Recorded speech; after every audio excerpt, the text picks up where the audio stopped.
It is Monday, January 27th at 6 p.m. Be here at the Greenfield Fire Station, the Public Safety Commission meeting. This meeting. All right. This meeting is being recorded by the Public Safety Commission. If any other persons present or on Zoom are doing the same, you must notify the chairperson at this time. Anybody here locally recording? Anybody in Zoom land recording? Since Anthony's the only one, I'm guessing not, but. All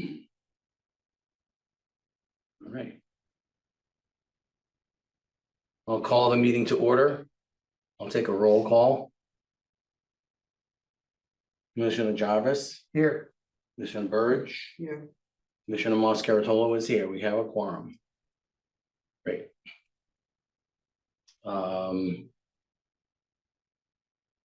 I will go on before public comments. Any person addressing a meeting of the public body without permission of the chair, and all persons shall, at the request of the chair, be silent.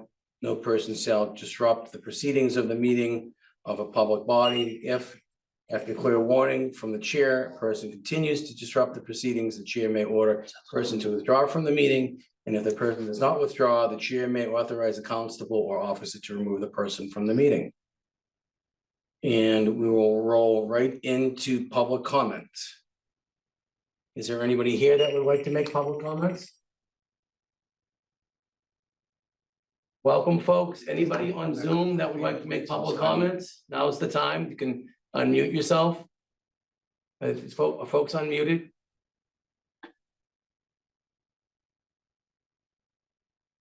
They're not unmuted. Do we have to unmute them? Can anybody hear me and speak? Unmute, but there's nobody's. Stephanie, can you? Yeah, we can hear you. You're good. Okay, great. Is there anybody that wants to speak on public comments? Speak up, please.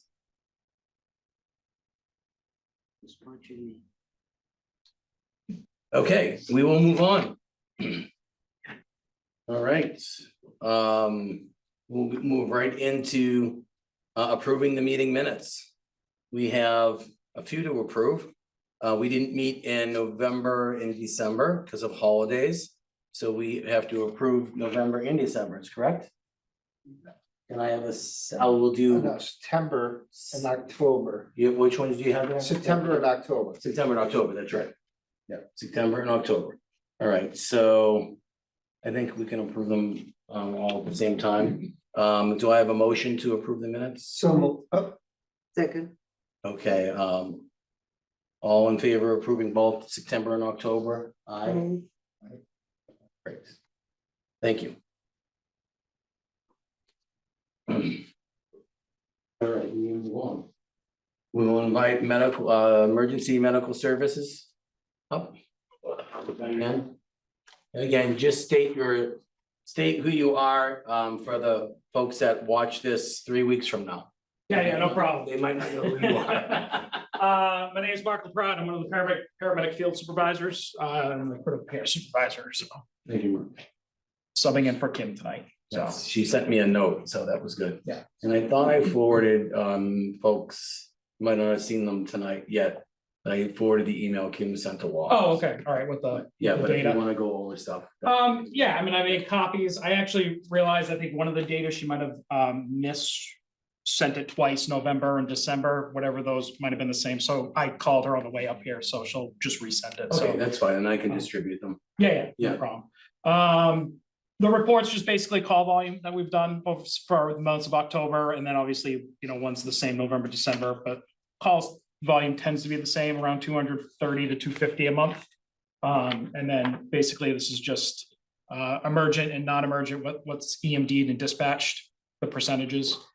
So when the call comes in to our dispatch center, we have emergency medical dispatching, if you're familiar with it. So basically it's a triage system. So whether it just says priority 1, lights and sirens, or priority 2, no lights, no sirens. Doesn't mean that every priority 1 is an actual life-threatening emergency, but that's just when you're speaking to the call taker, that's just how it's I lost my train of thought, but that's that's just how like the call taker is able to, with no medical kind of background, is able to prioritize the calls. And that's basically it. Questions? If we have some after you resend the documents next month, we'll ask. So who takes the calls? It doesn't go to our dispatch, right? Chief, I believe it goes to Greenfield. We get the call first. Yeah. You get the call and first? Once we determine it's a medical, then we transfer it to AMR's dispatch in Springfield. Okay, and then does your do you make the priority of the call, or do you, once it's sent over? So they tell have them? they have a program that they use. They ask questions. Depending on the answers to the questions determines the level of the call. Okay, great, good to know. Glad you mentioned that. And it also will determine whether, if there is an ALS resource, so if it's, and they feel the call should have a paramedic respond to the call. If there is a paramedic to respond, that unit gets sent to the call. But if there's no paramedic available, they will then just send, if there's a BLS truck available, they'll just send either Greenfield Fire or one of our BLS trucks on during the day, if our ALS trucks are tied up. And no anomalies or anything extra special the last couple months? Nope, nothing that, Gone through or, nope, okay, great. not that I've been aware of or told, yeah, Smooth and steady. Yeah. All right, well, thank you for your time. no problem. We appreciate it.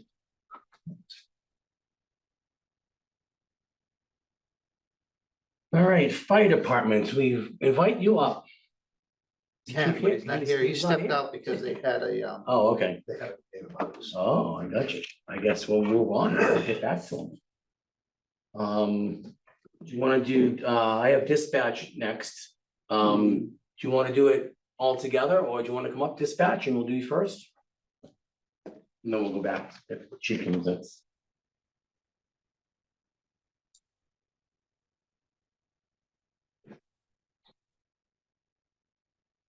And Cindy Hunter, I'm the dispatch supervisor for Greenfield Police and Fire.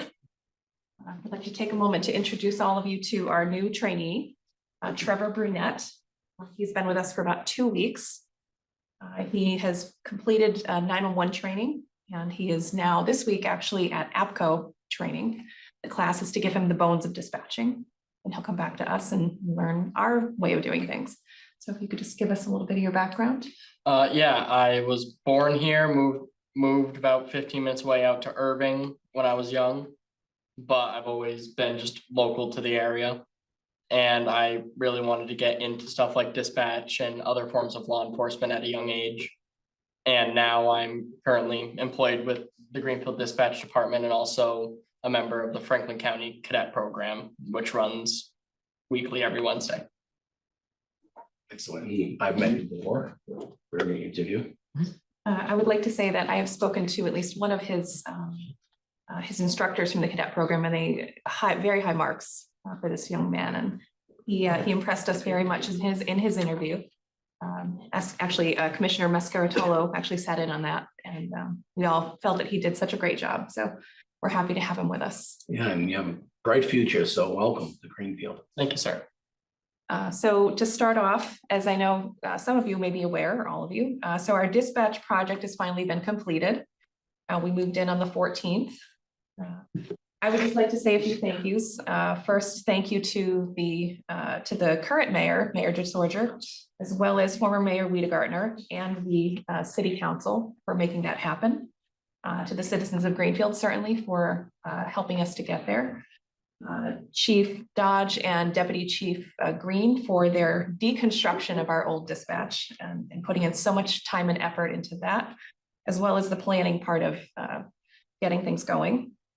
Central Maintenance, Ed and Tyson, they did a fantastic job. They basically lived at dispatch for 3 months and were dedicated to us, and we appreciate that. The IT team, they did a fantastic job, and certainly to the Public Safety Commission for being supportive of that as well. We definitely appreciate your support.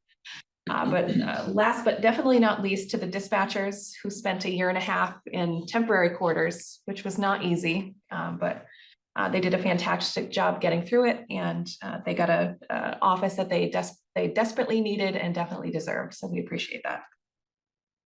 So if any of you have not been to see our offices, I invite you to come and take the tour. It's very nice. It's very nice. Yes. Very All right. impressed. So because we didn't have a meeting in November, I'm just gonna give you the November and December numbers. So 911 calls for November were 2,077 calls. December went down 1, so it was 2,076 calls. In November, we had 4,015 business line calls, and in December, it was 3,594. Our total calls for service for 2024 were 49,203. We actually had a 19% increase in our call volume from the year before. 2023 was actually 41,402. So again, we went up 19% in our call volume. We still have our per diems working for us. In November, they covered 9 shifts. So that was 9 shifts that did not have to go to overtime or forces. Went down a little bit in December. We had 5.5 shifts that were covered by our per diems. We are currently training or finishing the training of Madison, who is going to be a per diem. So we should be getting her training done very soon. We have 3 potentials that are interested in being per diems. So we have 3 that we may be calling back to see if they are interested in coming to do the training. In the spring, starting now, but now until the spring, we are looking into hosting some training again this year. I've reached out to several places to see if they wanted to come and have us host trainings. So waiting to hear back from those companies. As of this week, all of our dispatchers, except 2 per diems and 1 full-time, which is Trevor, are now CIT trained, critical incident training, mental health training. So 2 per diems were waiting, they're signed up for the class, and Trevor is signed up. So once that is done, then everyone will have that training.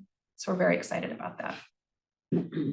I would just like to say just briefly, I'm sure that you're all aware there was a call this past week in Greenfield, unfortunately, an industrial accident, I guess we could call it, where a gentleman unfortunately passed away. I just want to commend the dispatchers who were working that day.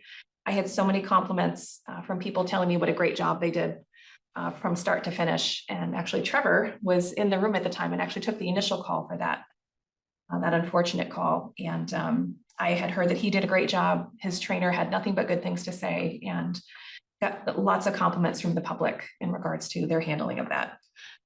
We definitely wish that there had been a different outcome, of course. So our condolences go out to the gentleman's family and his friends. Just one other thing I'd like to mention. I'm sure that you all are aware, but the city has been staffing a warming shelter in Greenfield on the very cold overnights. I know that Commissioner Burge has been one of the volunteers who've gone to cover some shifts there. Some of the dispatchers have covered some shifts, and so I'm proud of them for stepping up, covering the warming shelter.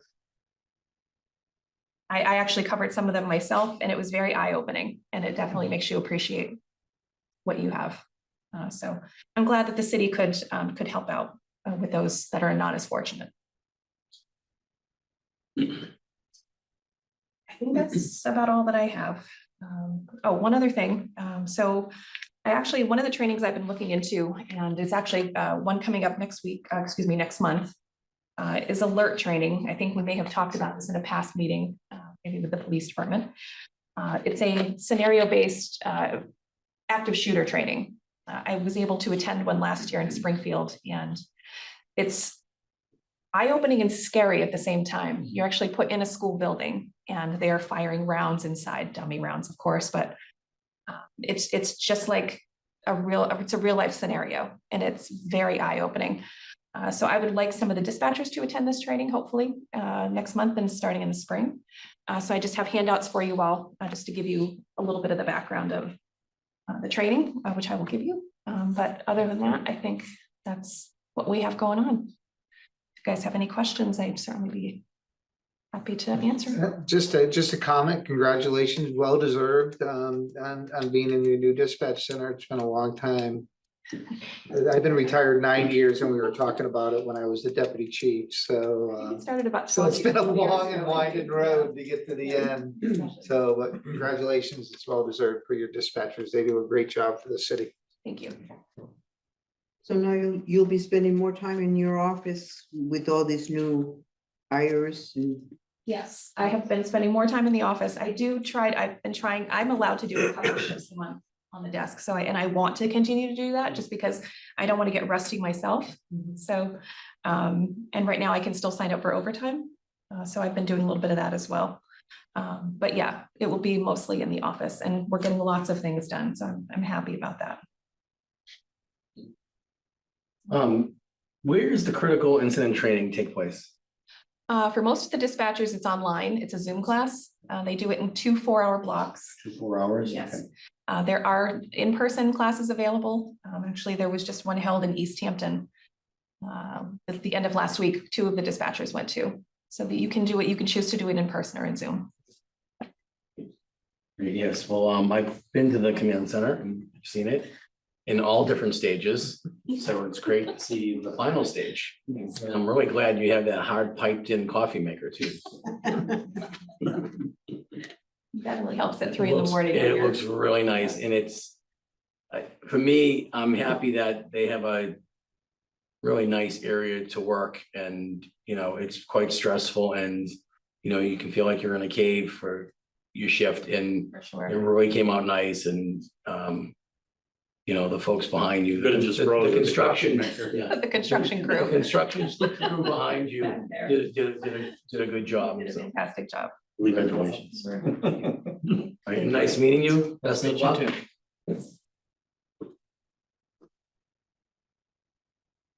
Okay, oh, and can you, do you have another, do you have 4 copies? Yes. Because we have to turn one into the city, you have to, we'll have to turn one in. Absolutely.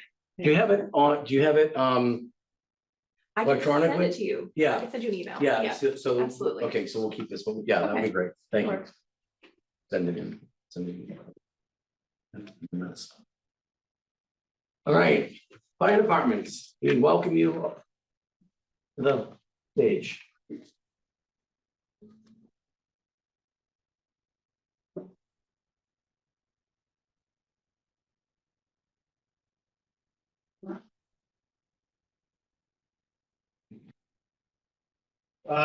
Thank you, commissioners. I'll try to keep it brief. I asked Brian to join me for the first couple minutes.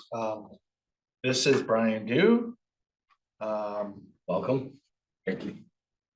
He has been chosen as our new firefighter through a very long process. He is one of 2 that we'll be hiring. Second one is to be determined.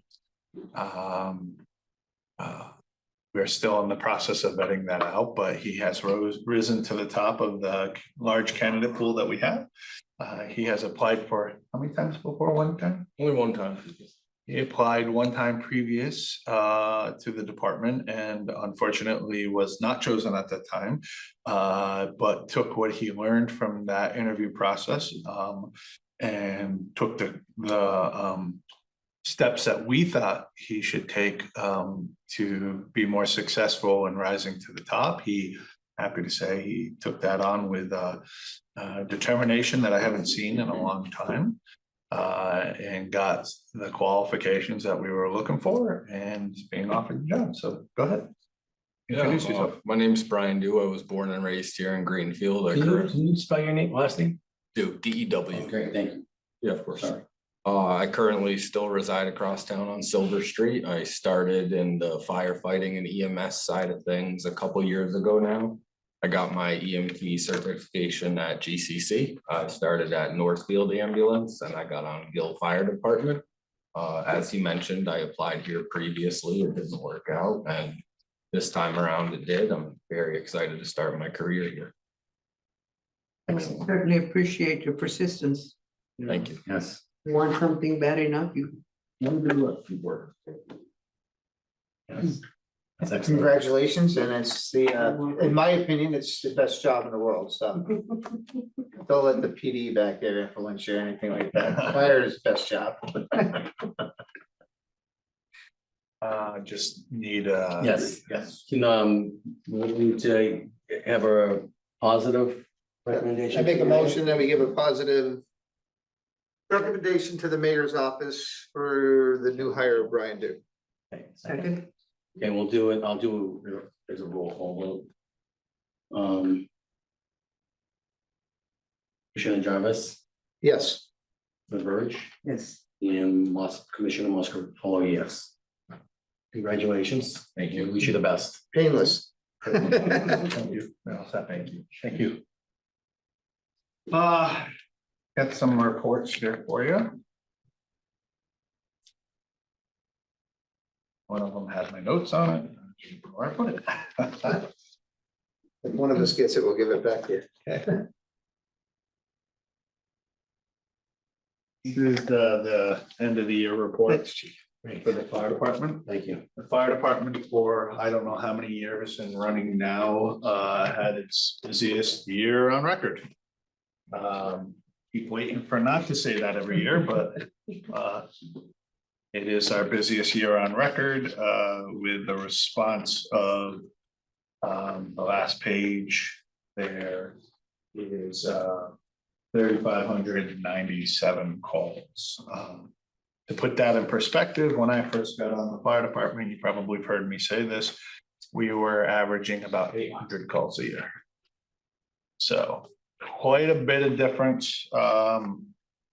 Staffing is, after this hire, and when we were able to figure out who we're gonna hire for the next position, we will finally be at full staff, first time in 15 years.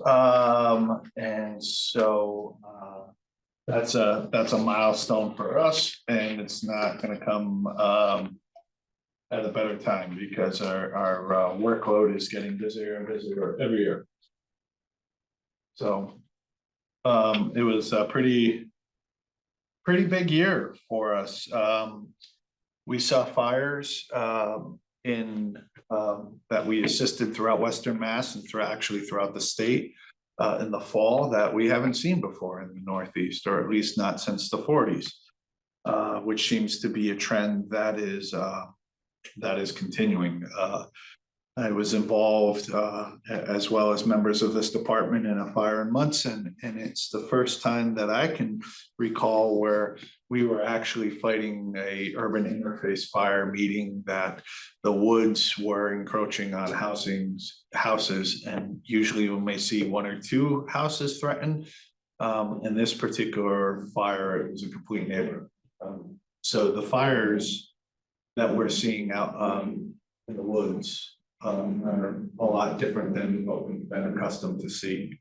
And there were massive fires throughout the Commonwealth, especially down in the east, and then like Salem and some other departments really seeing some tricky, very difficult fires. And if this trend keeps going with the lack of precipitation and snow and the weather heats up again like it has, and not get substantial rain, we are looking at things becoming dangerous down the road. So it's definitely an emerging concern for even for the Northeast now. So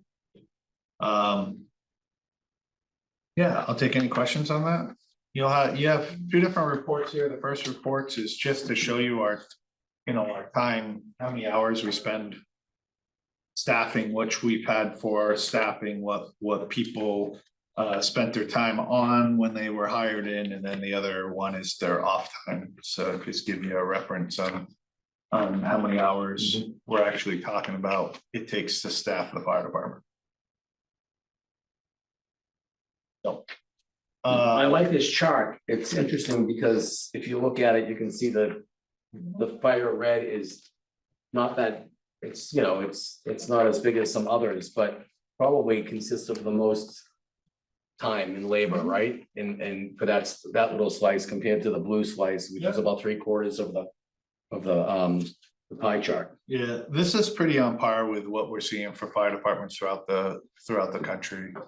The actual EMS side of that compared to fire calls, which is all the other colors that are in there, is actually pretty low for us, even at 60-something%. Most departments, especially that run an ambulance, they're running between 70-80% medical calls or rescue calls. Yeah, I want to say that it points out, and we've preached this, Chief, for years, that And it shows right here that overtime's down a third. Because you got full staffing now, and I don't know how long we teach that to the city, saying if you staff us, your overtime will go down. So the proof is right there to put in that this happens if they keep the manpower or the personnel, I should say personnel up. And keep you fully staffed, so, and yeah, when I started, it was 400 and something calls a year, so. I'm glad to say that I think I got out at the right time.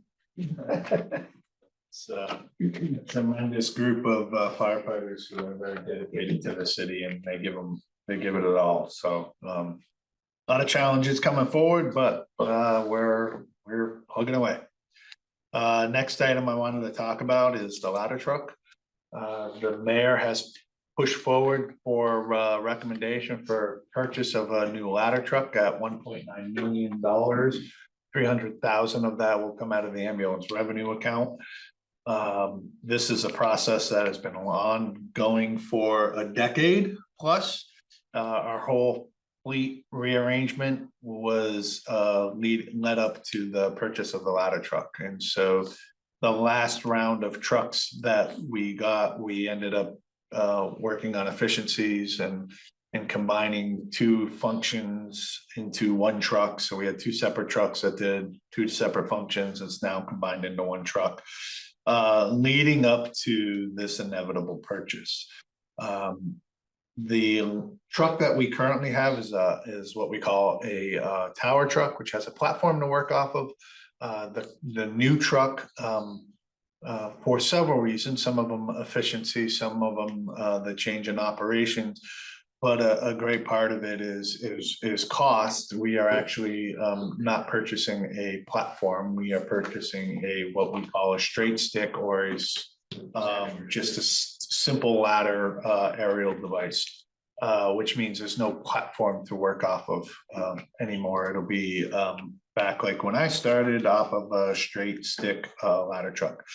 The difference in cost is about 2.4 to 2.5 for a platform versus the 1.9, and even with the 1.9, it's going to be tight. We're going to be ordering it off a stock program, which is basically every manufacturer makes a cookie cutter truck that they put through their program, and they build the truck, spec out the truck usually a year to two prior before it gets into the process. And so there's some tweaks and stuff that we'll be able to make, but overall the truck is already designed, which keeps the cost down.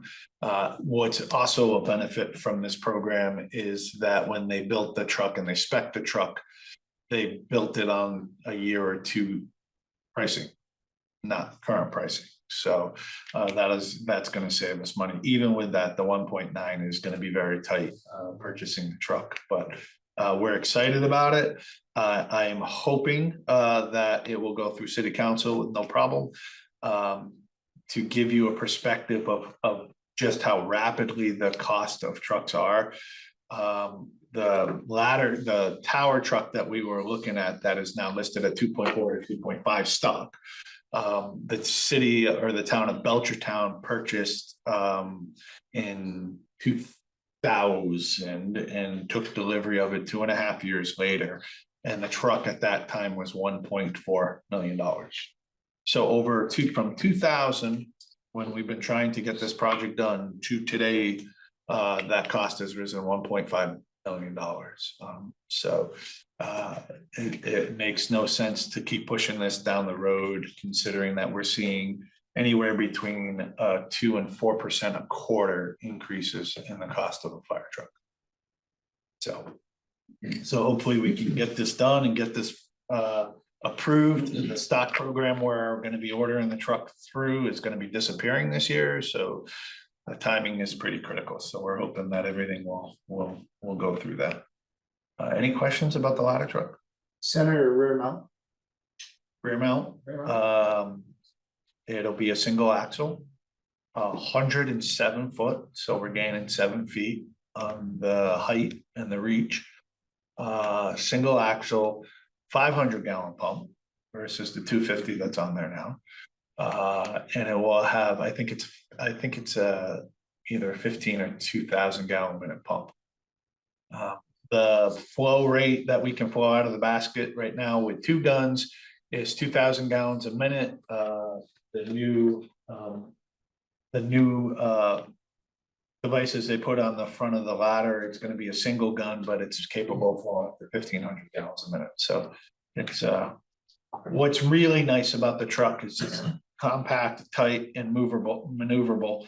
And so basically wherever we can get an engine, we can get this truck. And if you want something that's comparable of what the truck would look like, it's basically what the truck that Turner's Falls acquired about 4 or 5 years ago. Ambulance 2 should be here in. A couple of questions. Yes, sorry. What will the old truck be? What's the plan with the old truck? And is there an estimate for sale of the old truck? They won't give an estimate right now because it fluctuates, the market fluctuates so much. The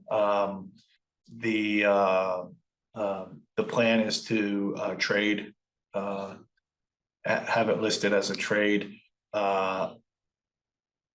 The last estimates we've gotten is it could be as high as 50,000 or it could be as low as 10 or 15. Is that handled through the city? You don't handle, the fire department doesn't. If we trade it, we'll go with the manufacturer, it will go with the dealer, Oh, for the new, okay, yep. just like trading in a car. Is that the plan to do a trade at this point? Depends on what we're gonna do an analysis before we sign any type of a contract that says that we look at, what the going rate is to sell it by yourselves versus doing the trade and we'll make a decision on that. Okay. And what's the average lifetime of the new truck? That would be purchased. 20 to 25 years. 25 years. Oh. Ideally, 20 years is a lot of trucks should be taken off the line for a city our size. And the truck, the current one we've had for It's a 2000, 2000, so it's 25 years old now. it's 25 years, okay. Okay. Thank you. Yep. And real quick, is it going to the council in February? It'll go to Ways and Means. That discussion, month yeah. of February? And then they'll vote on it in February. The first read happened in January. Okay, great, thank you for that. Any other questions about that? Okay. Sorry. No problem. Our new ambulance, that we ordered a couple of years ago, should be here this month. It is in the state. We've gone down and did the final inspection on the truck. It's getting, the graphics put on. And then they will ship it out here and we'll transfer the stretchers out of it. And then we'll be able to put it in service. So we're excited about that. Excuse me, that, like I said, that should be here in a few weeks. It'll be in service in February-ish or end of February or Probably March. March, yeah. Yeah. We'll probably have it here for 2 to 3 weeks of, getting everything equipped and getting it the way that we need it, and then it will go in service shortly after. Yep, we still, even if we say that the truck's in service, we will still have to coordinate with the state. They have to come in and give a license for the ambulance. The Deputy Chief's Assessment Center is scheduled to be on the 17th of February. The assessment center is a private company that we have hired to come in and conduct that. It'll be a full one-day event where there's multiple stations and exercises for the deputy chief. The deputy chief's position's been gone since Eddie has retired, and we're excited. We're finally excited to get the deputy chief back. It was a decision that I made as chief of department. Before we restored the deputy chief's position, we were going to restore the staff on the floor. But it's been very documented and proven that it's very much needed to have a second in command. So we're excited about that. In addition to that, we have a lieutenant's position opening in July. And we will be having a testing and assessment center. Whenever we decide a date, I have to give 90 days notice to the collective bargaining unit for studying purposes and whatnot. So we're looking probably sometime in May to have that assessment center, April or May. That's a very in-depth process. That is a test written examination of 100 questions plus an assessment evaluation where they get a fire problem and they get other exercises. So, and then that again is a third-party vendor that is hired to do the evaluation. We're excited about that. And Couple questions. The deputy chief, how many folks applied? We have had 2 letters submitted. Okay. And I think public safety, are we able to observe the assessment? Absolutely. Because I definitely plan on being I can't speak for the other commissioners. We will encourage you to, I don't think you can have 3 or more, but Just 2. but I would encourage that. It is quite the process and it's a very in-depth evaluation. Yeah, Eddie and I went through it when we were applied for the chief's job, so. So that will be here at the department. So what are the steps? So the deputy's chief's exam will be. Yes, in-house. yeah, The that's it. lieutenant exam will be somewhere offsite. Okay. So what are the steps that will be followed after the assessments with respect to, are there other steps in between that before it goes to you to pick the final? No. So the assessment center will have the grading done by the end of that day. They're very similar, but there's distinctions between the deputy's exam and the lieutenant's exam. So if you're talking the Talking deputy right now, not so the lieutenant. deputy's exam, that will be that day. I should have the results. At 311 Uh, Plain Road. And then then that will come to me and I'll sit down and evaluate the scoring and then make a recommendation based off of what we have for the candidates put forward. Ultimately, it's the mayor's call through the recommendation of the chief and the Public Safety Commission. And the assessment center doesn't take away the ability of a chief of department to make a decision. It just helps steer that conversation. So they'll have the results of those by the end of the day, a day for. Yep. Okay, good. All right. And then a decision will most likely be made shortly after and then brought to you folks to make a recommendation to the mayor for appointment. Okay, great. Thank you. The mayor intent is that the deputy chief will be restored the last quarter of this fiscal year. So between April and June.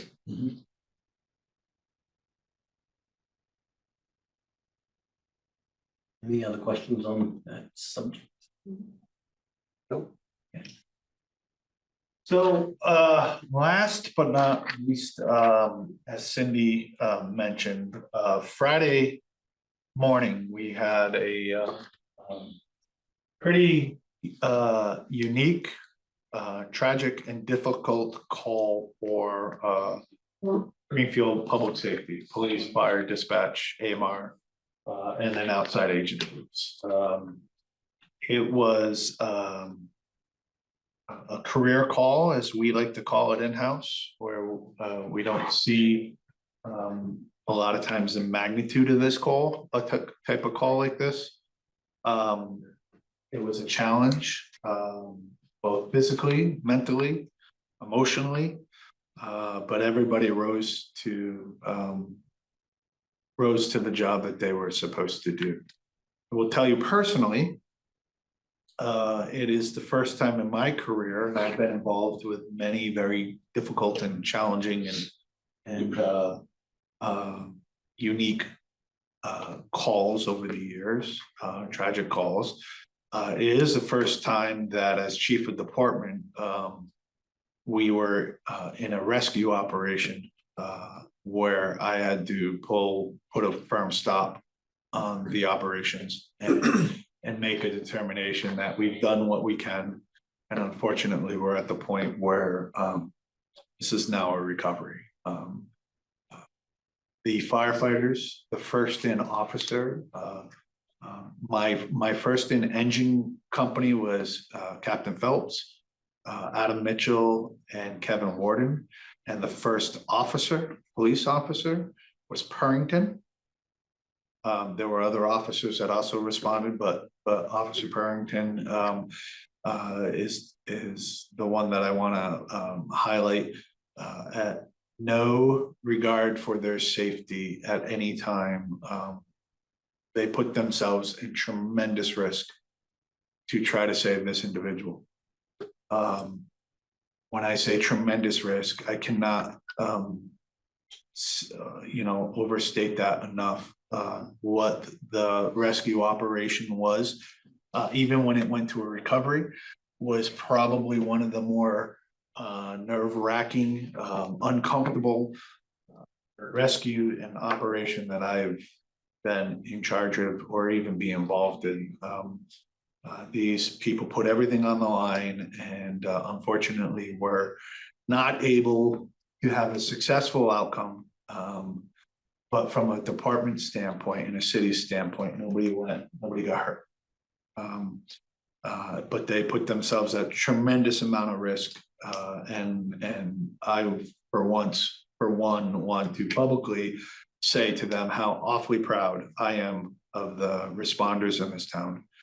My firefighters, the police officers, the dispatchers, the emergency medical response. I should say there was a EMT from AMR that was up on the platform helping, and it was really all hands on deck, and the professionalism, the dedication, and the respect for the gentleman and the situation, unmatched. And it's times like that I am proud to be the chief of such a fine crew of folks. So I'm going to shift gears a little bit because I know we'll come back, but I'm going to shift gears. And today we had a visitor in the firehouse. The couple, their kids weren't with them, but their couple that were injured over a year ago on the Mohawk Trail, where it was a very serious accident. We really didn't know if people were going to make it. Stopped by the firehouse today to say thank you to the responders. One of the police officers that he was first on scene, he happened to be here as well, and it was really touching to have someone come in and say thank you, and give the accolades to the responders. They really do a good job. So these kind of tied in together for me, but yeah, I'll take any questions on that if anybody has them. No questions, just a comment that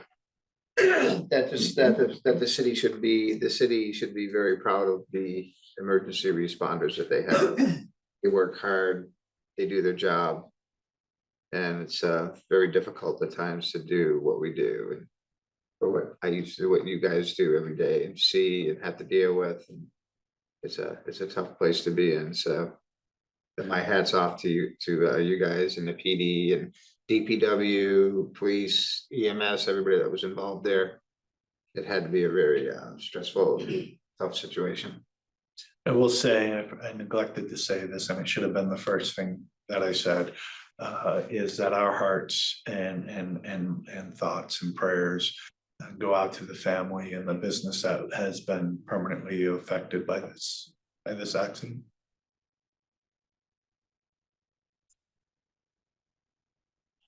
I was there. I heard it. It was interesting.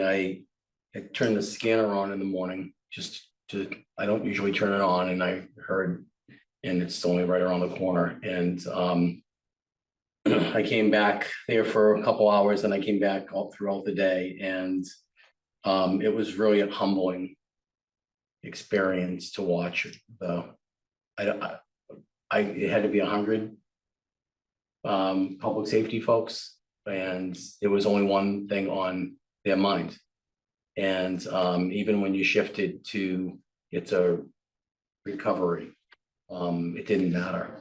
And you know, as Commissioner Jarvis said, you know, other companies, DPW showed up, just wanted to do the right thing. Sandry, you know, folks who are, you know, offered their place as a warming station if you guys needed it. They brought warm drinks. The state showed up. It was really a sad but touching experience for a public safety commissioner to see how much care and effort, both from the fire and police department and other departments, put into this situation. And yes, we all of us would want to see the outcome different. But the care for the gentleman was either way was just a humbling sight to see. So the whole city should be proud. The whole city should be proud. I mean, of course, the department should be, but the whole city should be proud of how the reaction was towards such a tragic situation. So thank you much for what you've done. So there are some people that I do want to publicly thank too, outside of our first responder realm. Like you said, the DPW responded and was there in case we needed anything. JH Ray, which is a private contractor, their vac truck turned to be invaluable. Home Depot didn't hesitate when we said we needed certain supplies. Our neighbor next door here made sure that the responders were all fed. It was really a community effort. Sandry opened their doors to us, made sure that their lunchroom and their restrooms, and it was really a really touching to see the community involvement in this as well.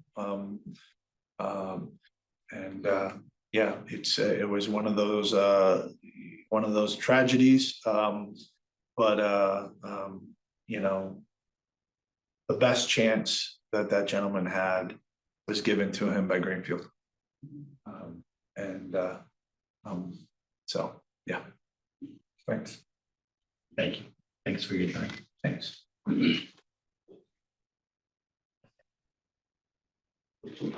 I'm ready.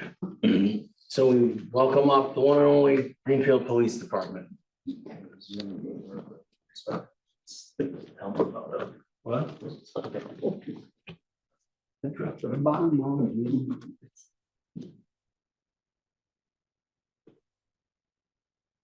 Yeah, man. There you go. Oh, we got 2 handouters tonight. 2 handouters. 2 handouters. I emailed them to you, but I did add. What? Last minute? Welcome, and just state who you are for the future Zoom watchers. Todd Dodge, Chief of Greenfield Police. Chris Green, Lieutenant, Greenfield Police. Hate to have to correct the fire chief, but the first responding officer for police was Pat Marion, and Officer Marion. And also along with him was Lieutenant Ben Goody from the Sheriff's Department. They were the ones that really got in there and started to do what they can. So, and we share the remorse and condolences to the family, obviously. It was a sad day, long day, sad day. And there was some amazing work being done. That's an absolute certainty, so. I have our stats, and then I'll present you as well. We have to, each year, we have to do used to be called use of force. It's now relabeled as response to resistance and aggression report and a pursuit analysis. All of these get published on the website. Used to be our own website, but now the city owns the website, so, I don't know if we got them to Matt Conway or not yet, but they'll be there at some point. Thank you. Yeah, so I'll get into the stat stuff first. For December, total calls for service were 3,591, which was down 145 calls, probably because it's a little colder. Time spent on calls, 1,639 hours. Calls handled in the business district were up 32 to 304. Of those calls, we generated 187 incident reports, 57 accident reports, 47 arrests, and 252 citations. I then gave a full year analysis, which I believe you have that. The total calls for service in 2024 is 49,202. Total number of incident reports issued were 1,842. Accident reports were 484, not including minor accidents. Arrest reports, this is physical arrests, are 517, and there were 2,748 citations issued.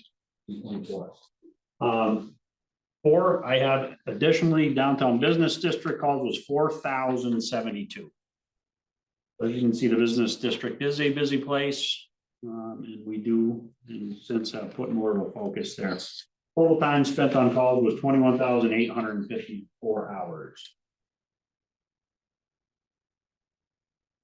Let's see. All right, special reports, officer movement, Ricky D. We all remember Ricky D. We remember Ricky D. He just completed his training shadow phase, I believe it was yesterday.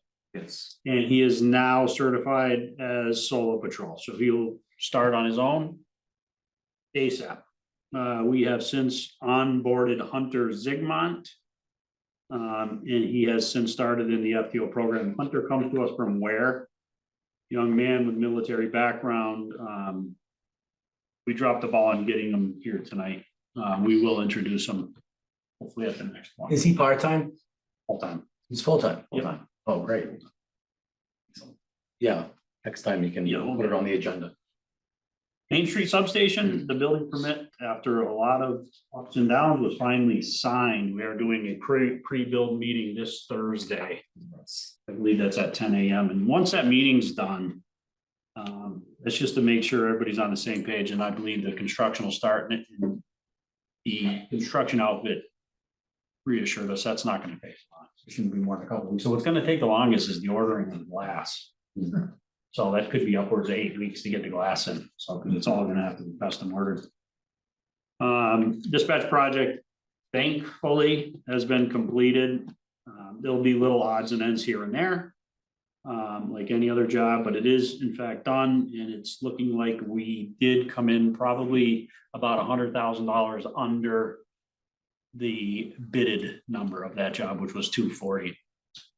And again, I can't thank Central Maintenance enough. Like Cindy said, Ed, particularly Ed Renwitz, our electrician, was basically lived there. He was there constantly. They did a lot of really, really good clean work. He went far above electrical work. And he stayed extra and did a lot of stuff for us. So he's definitely a lot to thank for that job. Roll call in other areas now that dispatch has moved out. We're trying to put a little freshen up into that dispatch room, or sorry, well, the old dispatch room, now roll call room again. We're gonna try to match that room to the rest of that front of the building now with black ceiling tiles, same color walls, just a facelift. We were able to get the work team from the House of Corrections to the PD, and just buying paint, they've put a fresh coat on the detective bureau, the hallway in the detective bureau, and many of the offices in the building, so it looks a lot better. The property room, it was a mismatch of flooring in the property room. There was ripped and shredded carpet and Stained. tile and all kinds of, we did a small flooring job in there. Put a couple new desks, so our evidence property room has been freshened up a little bit too. Chris and I have been talking, as well as others in the station. The next area we would like to focus on, and it should have been focused on probably a long time ago, is the actual office or report stations. It's the most heavily used area in the building, and that needs some attention. It's really old, at least 25+ year old cabinetry and countertops, and all the cabinets are missing in the doors, and the hinges don't work right. And that's next up. We're starting to put the pieces of that puzzle together. The 2 new cruisers are here. They're all lettered up. For the most part, all the tech has been installed. I anticipate IT will come up and do the final touches to that tomorrow. Therefore, they'll actually be road ready. So I'm hoping to get them on patrol at least no later than the end of the week. I do have the introduction on here, but he's not here. So special reports. I want to recommend to the Public Safety Commission to promote Lieutenant Christopher Green to Deputy Chief.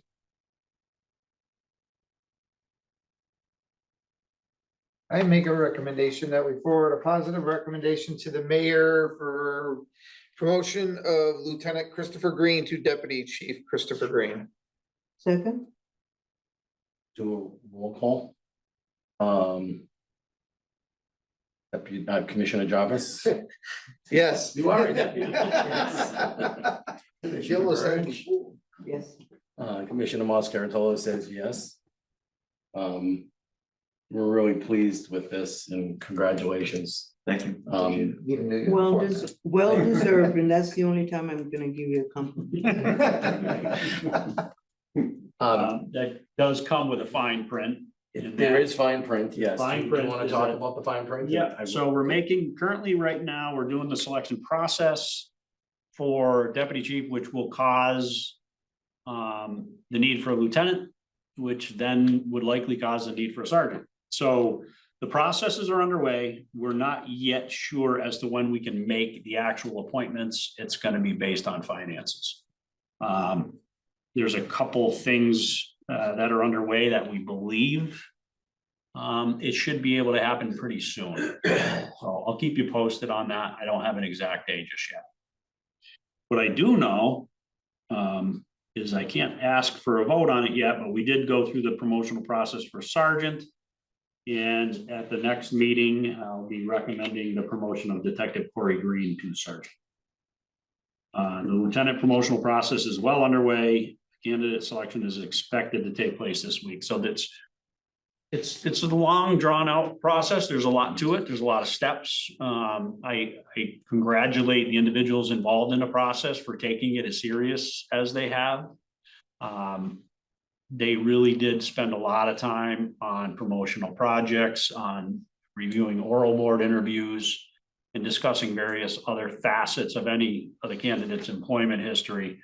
And I'm confident their decision in that, whereas Corey, in that case, Detective Green rose to the top, is a good decision. So again, hopefully, I believe they meet on Wednesday to do that discussion for the lieutenant's position. So we should have an answer soon after that. So from a, Sorry, go ahead. So from a public safety commissioner's standpoint, all 3 of these, just to kind of a little more from what Chief just said. The 3 processes for the deputy chief, the lieutenant, the sergeant, and the lieutenant positions, all have 3 pretty different processes for certain reasons. You know, I think the process was the same, but the people that joined in and, you know, how we went about it had to be a little bit different because of, you know, who you could discuss things with, who public safety could discuss things. But I think that, you know, the folks should be proud of, you know, the amount of time, like you said, Chief, of the amount of people that showed up. You know, level 1 was, you know, outside folks from other departments, you know, then we had internal folks, and really, you weren't even a part of it until the very end, which just is really kudos to all of us in the city with respect to objectivity and being transparent, you got your top three, you didn't know which order they were in, and so we really should be proud of the processes that take place to get us to the point where we're making a recommendation. And we're proud of you, Chris, and for getting the position, and the other folks that also applied for the position. We have some really great choices. So it's like the chief said, it's a long process. It's not just the chief in his or her office making the decision. This is the person I want, and we should be proud of that as a city. Yeah, no, I mean, for the listeners, that's, it's a good thing to point out, is it is a several phase approach to promotions. In a few years back, when we sort of readdressed our promotional policy, that was a change I had requested, and I really believe in it, is that our interview panels are ranking individuals from other police departments that don't have prior connections to our applicants. So the candidates are not to know them. And we're seeing sometimes the results aren't quite surprising, but some are. And it's interesting to see that. So it shows that the questions being asked are probably the right questions. And then they're eliciting the right responses. And they're being sort of scored by individuals who just don't know, who have no stake in the process. So it's comforting to know that the process is heavy on objectivity as much as we can, at least until that point. And then again, like I said, the second phase of that is what we call the promotional committee. And for the sergeants, that's all the sergeants and lieutenants, as well as, yourself, the public safety commissioner in there. And we have throughout every phase, a non-voting member who's placed in there from the city, who basically monitors the entire process. And in the event there's any disagreement on anything, that person can break the tie. So the mayor's chief of staff, Erin Anhalt, has participated in every step of this process, and she's amazed by it. And again, I like to always, point out the fact that these high-ranking individuals from these other agencies are always beside themselves at the level of knowledge that our officers here bring. So the training, we're doing something right with training, we're doing something right with the professionalism that they present to these panels, because they're constantly boasting about it when they leave. They try to take our people, is what they try to do. So. But yeah, it's a good process. We're coming to the end of it. Thank goodness. And again, we should have our final move noted by the end of the week, I'm hoping.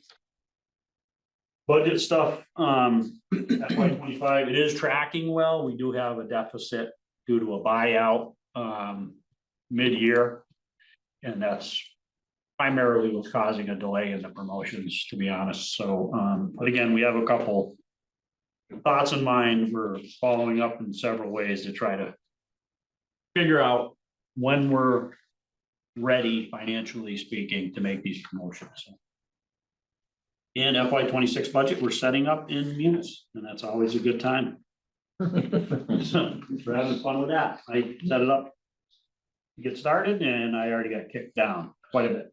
So yeah, we're gonna have to figure that out. Lastly, co-response. Co-response in December, they did 28. Understanding that's a drop from previous month, but we did lose one of the three. We did 7 evaluations, 4 individuals were section 12, there was 2 diversions, 10 hospitalizations. Of those hospitalizations, 6 went voluntarily, 4 were medical. No officers were injured, and there was no arrest or charges resulting from any of it. Any questions on any of that stuff? Are we looking to go back to 3? Yeah. We're probably going to go less for a minute, because one of the co-responders will be going out on maternity leave sometime in the spring.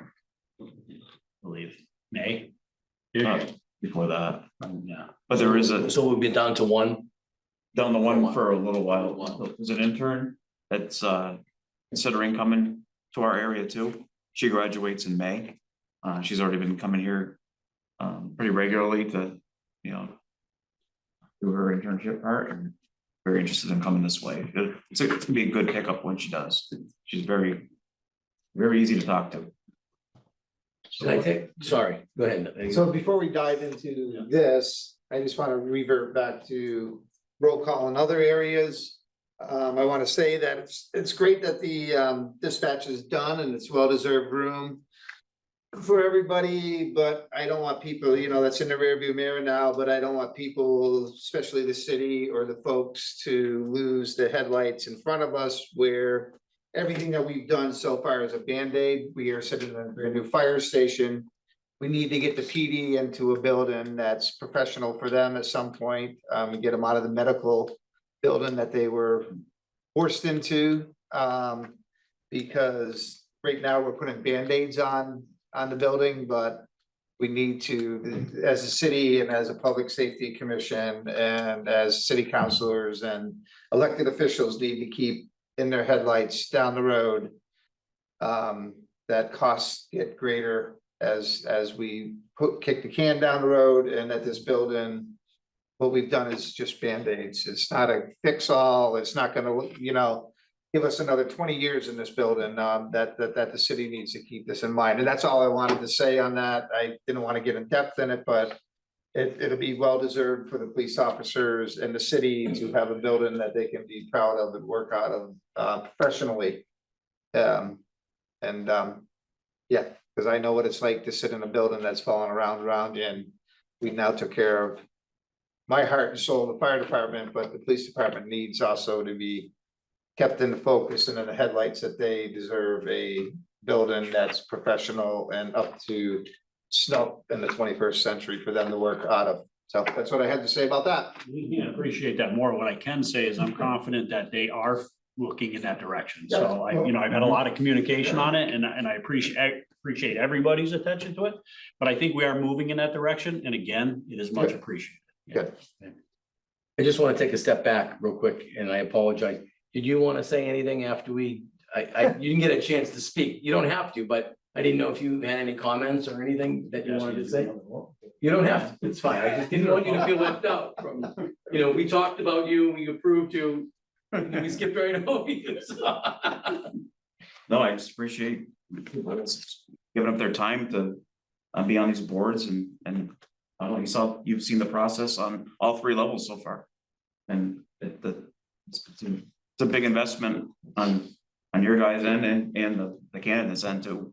And I mean, I say I hopefully we're picking the best, the best people for the right jobs, so. Well, we'll look forward to the There is a probationary period too. So. yeah, I know. We'll keep a close eye on the probationary period. His might have to be doubled. We'll talk about that. We'll talk about that. If it doesn't work out, I go back to my old role and it gives me the power of the card and access to major areas. His work list has increased dramatically, and that's part of this, which is what I used to do. So that's why this is his work. We can move on to this. Yes, this is great. Thank you. So every year, throughout the year, we have to document all our response to resistance and aggression. And you can see on all the pages are the reports associated with the numbers that you see on the first page. You'll notice that in 2024, there was a noticeable increase in like the physical techniques, in the firearm, pepper, and baton area. A lot of this is due to police reform and the level that we have to actually report, make a report and document the incident. A simple escort, for instance, was back in the day not even a reportable incident. Now if an officer even remotely does a gentle escort on somebody, they have to report their use of force has to be done. Do you have any questions on it? I guess I'm better at answering the questions than I am explaining it all. So the statement that you made, is there documentation that clearly what, the difference between 2022, 2023 and now as far as, like an escort, you mentioned escort, and there's probably a lot of other things that you didn't have to consider use of force, right? But are there other examples? Are there other things that you could use as an example for that? You know, I know like whether they have to be, you know, like handcuffing, that's all use of force, right? Compliant, Whether it's- yeah, compliant handcuffing, if they're compliant, it's not a problem. It's if just the mere act of any kind of force put on the person. It can be the most minor of force, like just that would trigger a report for the use of force. So in years past, you know, you could escort somebody, you know, and it'd be nothing, you know, except for the, you know, documented in your narrative. But now, just the mere using your force on them to get them to a certain place. It could be a person in medical need too, and you have to put them on the stretcher. It could be any one of those things. I mean, don't get me wrong, I'm not saying I disagree with the reporting. I think it all should be reported, but there are differences between levels of use of force. That's just my point. There's differences, because sometimes you look at the number and you say, oh, wow, it went up X percentage, but you know, let's look at the reasons why it went up X percentage. And I'm not agreeing or disagreeing with it. I'm just saying, you know, numbers are numbers, and it's important to understand why things have either gone up or gone down. Just like the report you show us about the city, calls might have gone up, they might have gone down, but it's good to know why did they go up or go down. That's just my The point. type of call can also indicate, you know, an upward pattern too. Sure. You take maybe a home invasion, you know, and you have everybody and their brother officers, you know, on a house, you know, with their firearms out, and that's a lot of uses of force. You know, no one's discharging them. There was no discharges of firearms in 24, thank God. But simple big incidents like that can make that number 38, you know, seem like a lot, but it's really probably just a couple, you know, potential high violent crimes. I mean, if you notice on it, you'll see even I had 6 for firearm. And what that You was, carry a firearm? sometimes. It's a shooting hand. No, so we had a home invasion, and it was like early on, it was soon after taking over as acting chief, we got a home invasion on one of the streets in Greenfield. And I was just covering the building, so as they were escorting the suspects out, I had to get them back safely, so you got contact and cover. Well, I was covered, so every one of those required a use of force, only because I had my weapon drawn. So that was 6 incidents right there in one call.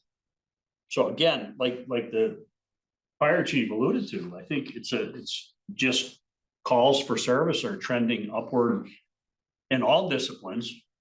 We're left handling it, and you know, by virtue of that, you're gonna see increases in these numbers. So if you compare them to total calls for service, that increase might not be that much of a percentage difference. So but again, yes, our calls for service being close to 50,000 calls for service. I remember, like, you know, we're talking numbers.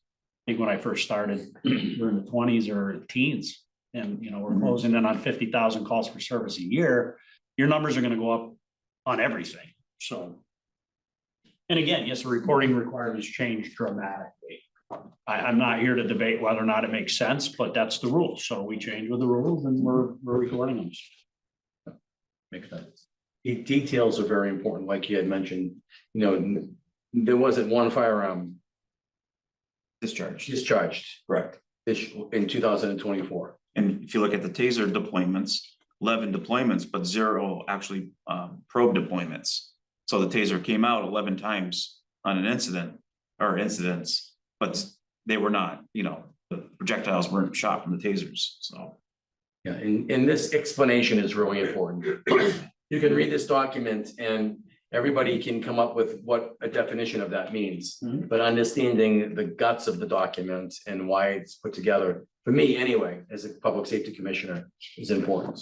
So I might have other questions in the future, but thank you for continuing explaining this to us. The second half is along with, we have to report the vehicle pursuits, and we had 5 in 2024.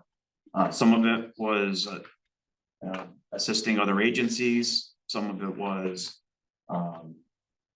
you know, initial pursuits, and then the officer decided due to, you know, the danger of the driving behavior that they called it off. But we don't, In the whole year, we had 5. It's the very last page. Oh, okay, great. And then with that, there's a brief explanation of each pursuit too for you. Great.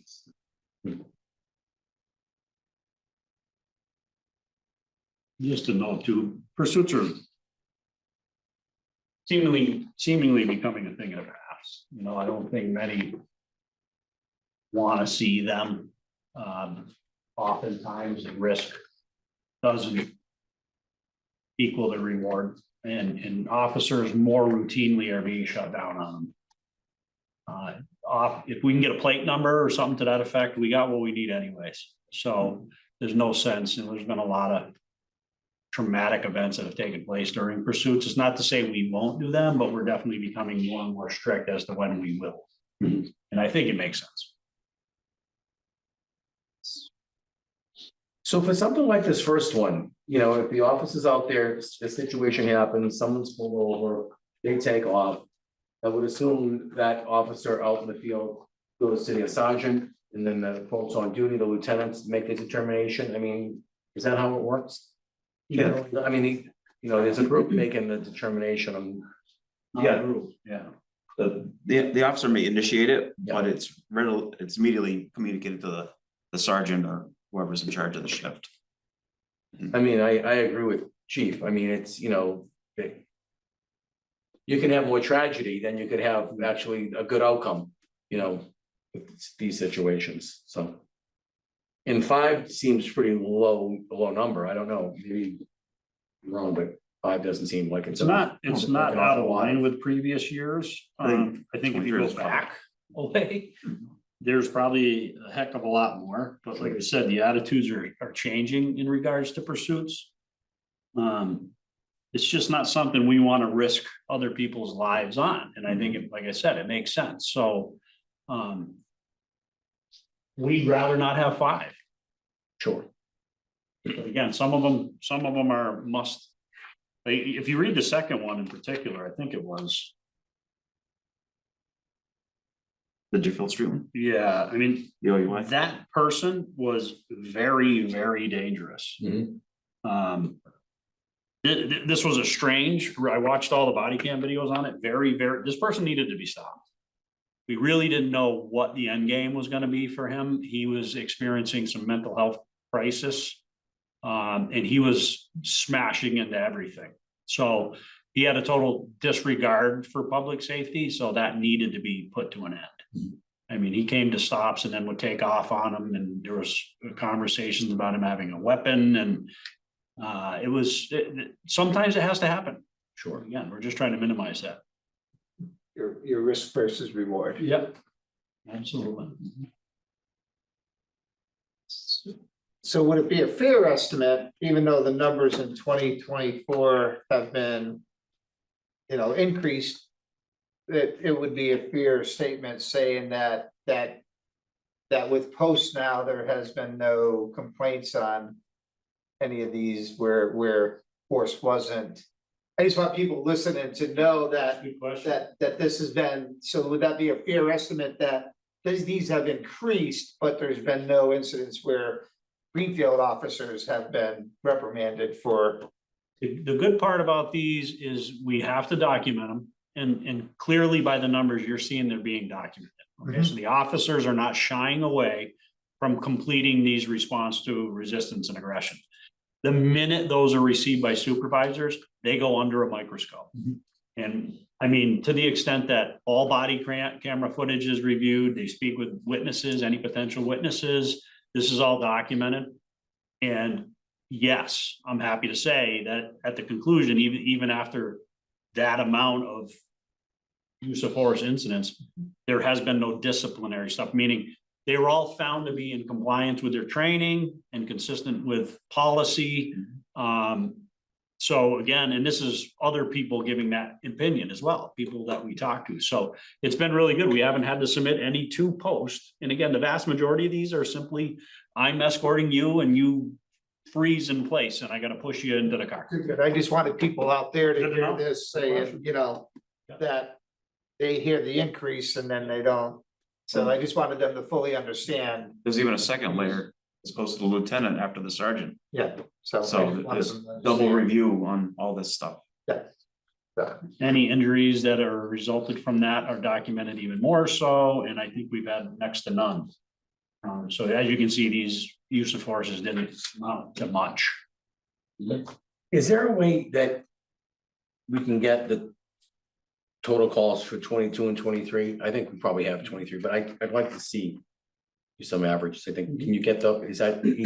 For the pursuits, No, this is total calls. Oh. Do you have, these calls are, these numbers here from, in this first page, they're based off of the total calls, correct?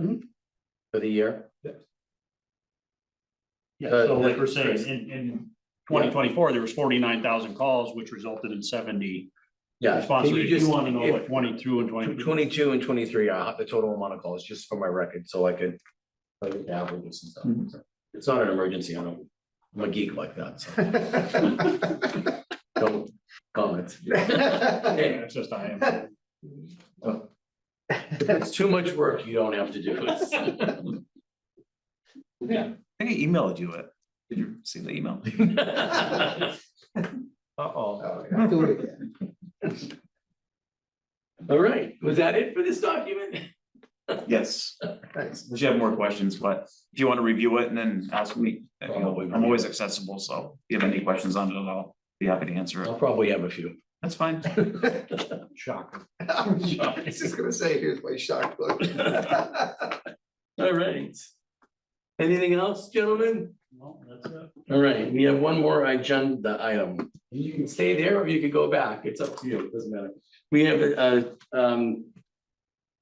Commissioner Burge would like us to have a discussion about the warming center, and I think it's an important discussion. So would you like to take the floor? No. No, I just wanted to say that the fact that we are making the population that we're serving feel safe, I believe that keeping them from freezing out there is part of keeping our citizens safe. And it is part of our job. And I'm very glad that everyone came together. You know, the city and the police department, the fire department, the EMO, everyone is on board making it happen. This is the first time that I hear that it has been a success. I don't know how long. Today I heard a rumor that it was going to be shut down. Is there any truth to that rumor? I think it depends on volunteers and money. The mayor has a very specific number that she has in terms of funding for it, but I know the intent will continue long past that, but it'd be based on volunteers. Okay, I think as long as the temperature hits the requisite number, they're gonna try to staff it. all right, so I have a question. Who determines? Really, I mean, a name, who determines? You do? What is the, Well, what's the, he determined what? oh, I'm sorry, who determines the temperature using? I make that, You make that the call? mayor and I collectively make that. Okay. The policy is 15 degrees, 15? 15 degrees. I mean, I read it, but it's like you get so many different pieces of information that I wanted to get it from you guys directly. Yeah, the mayor and I consult every day, every couple days, and try to project out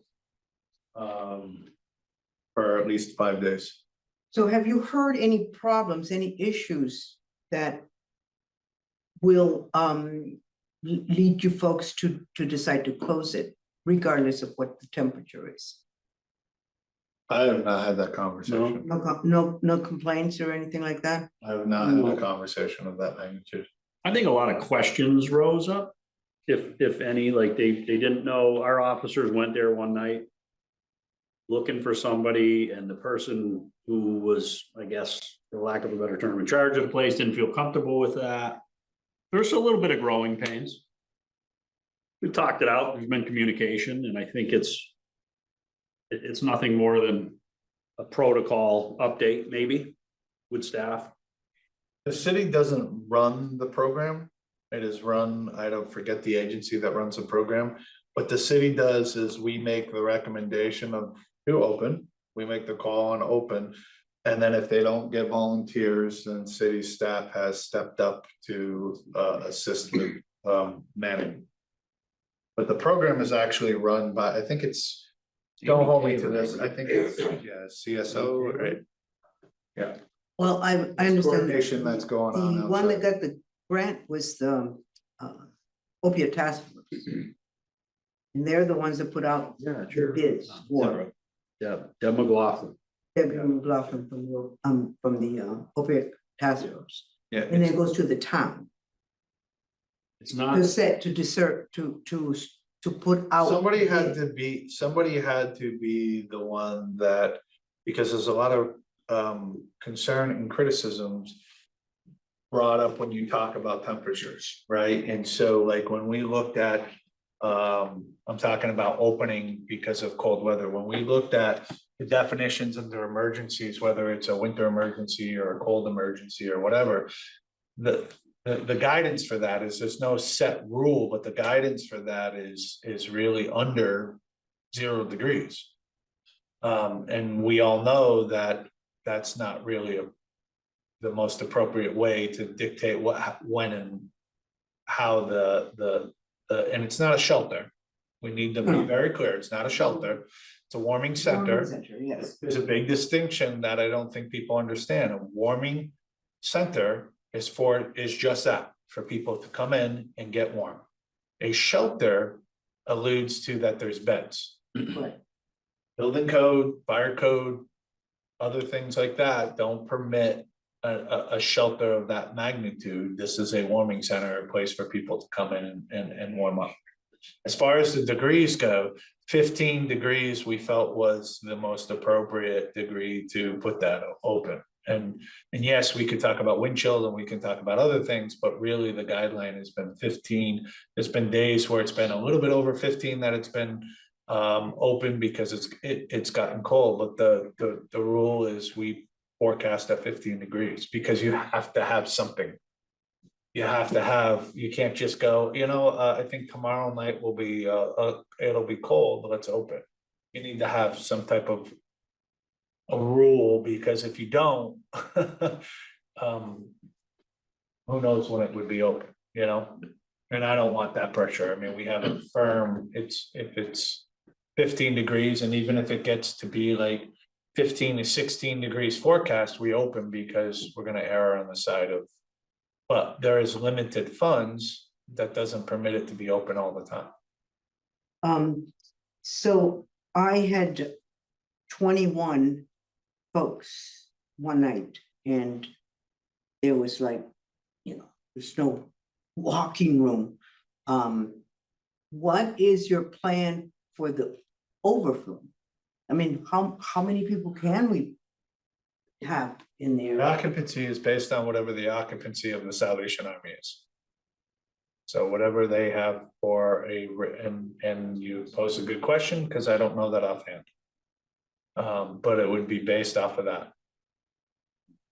I mean, there's a lot of questions. I've been there many nights, even when I'm not scheduled to be there, to form relationships with these folks, because once this the warming center closes, I'll be dealing with them out in the street if I ever get a little office over there. So But I think that I don't want to take any more time. Okay, bottom line, I'm going to be communicating with each one of you individually what I see as issues that could prevent us from getting any, and maybe next year or the year after that. So that's all I really have to say about that. Any questions? Well, I want to thank you for your persistence and your feeling that this is an important issue, because it is, and you know, Chief had alluded to, there's a learning curve, so hopefully next year we can learn from this year and move forward, and with your help, I appreciate you putting the time into it, Commissioner, so thank you. You're welcome. Anything else from the commissioners? All right, so we want to go home? Nope, I moved that we adjourn. I second. All right, I say aye. Aye. Thank you, everyone, for your time.